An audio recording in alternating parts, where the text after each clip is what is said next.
Hello, we are the SpaceX fans and welcome to the SpaceX Show, the place where you can stay up to date with everything SpaceX.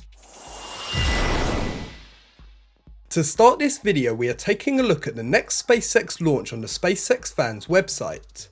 As you can see, we can expect the next rideshare mission Transporter 2 to lift off on Friday 25th at 6:56 PM UTC or 2:56 PM EDT. Jared Isaacman, commander of the Inspiration 4 mission, which is set to launch in September, posted a tweet.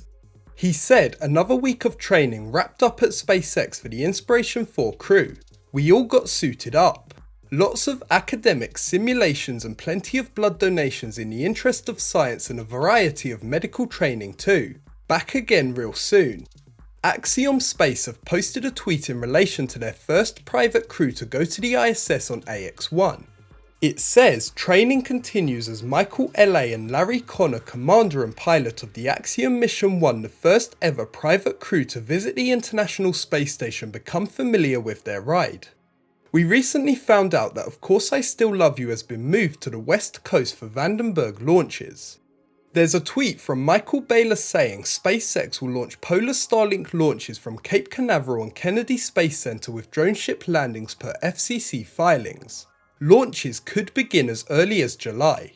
SpaceX is also set to start launching Starlinks from Vandenberg in the same timeframe.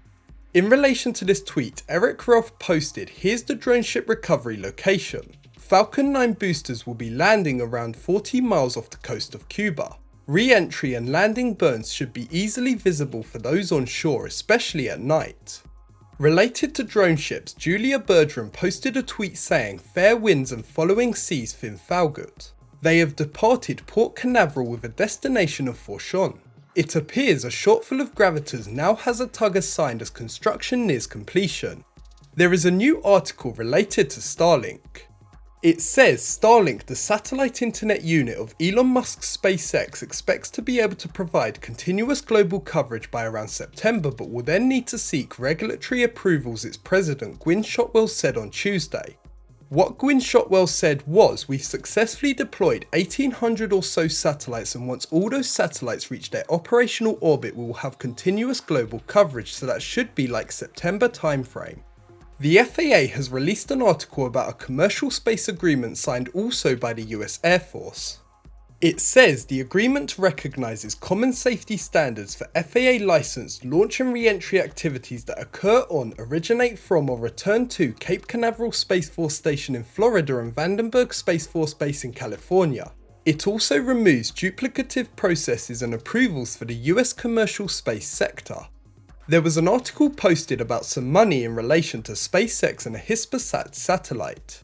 It says the board of directors of the Export-Import Bank of the United States unanimously approved $80.7 million in EXIM financing to support launch services by SpaceX and also US brokered launch and initial in-orbit insurance for Hispasat.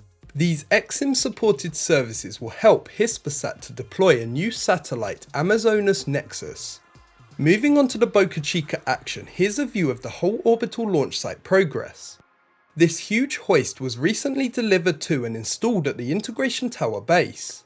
The crane known as Tankzilla has recently been disassembled. A new mobile office section was delivered to the launch site. At the propellant production site, the cryo-tank shells are continuing. So too are the Integration Tower segments. Here is the 7th level. The 8th and final section of the Launch Integration Tower has started construction. It's smaller than the other pieces. The orbital launch table is still progressing in the production yard. Here's an inspection robot and ring stack spotted in a tent.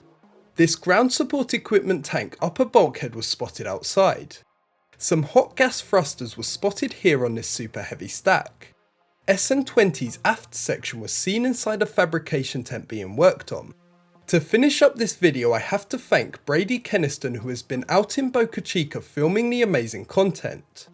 Also, thanks to the NASA spaceflight team working behind the scenes on their great videos, live streams and other space content. That's it for this episode of the SpaceX Show. I hope you enjoyed the video. If you did, make sure to hit the like button and leave a comment down below. If you want to stay updated with SpaceX info, make sure to subscribe and press the bell icon to get notified when I upload. Thanks for watching and have a great day.